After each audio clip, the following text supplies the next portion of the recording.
um unboxing desse negócio aqui de colecionar, que eu amei. Mickey, o Donald e a Margarida. Então, ele também rasgadinho, aí era mais fácil. Então...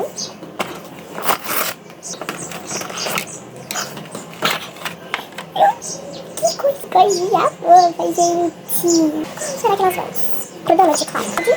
Pro Papo Donald. Suspeita no que eu sei. Que bonitinho.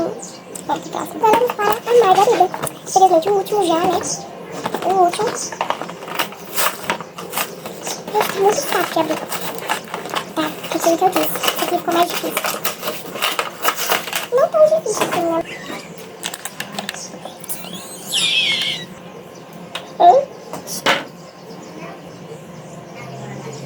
Tô impressionada.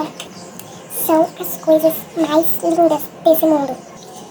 Mais um review. Casal aqui de milhões. Stitch e a Angel. Porque eles são muito parecidinhos. A Margarida e o Donald. Eu não o Mickey. Às vezes eu vou comprar o Pateta, a Minnie e a outra Minnie. Tá aí pra vocês, então, os bonecos aqui da coleção. Então, um beijo.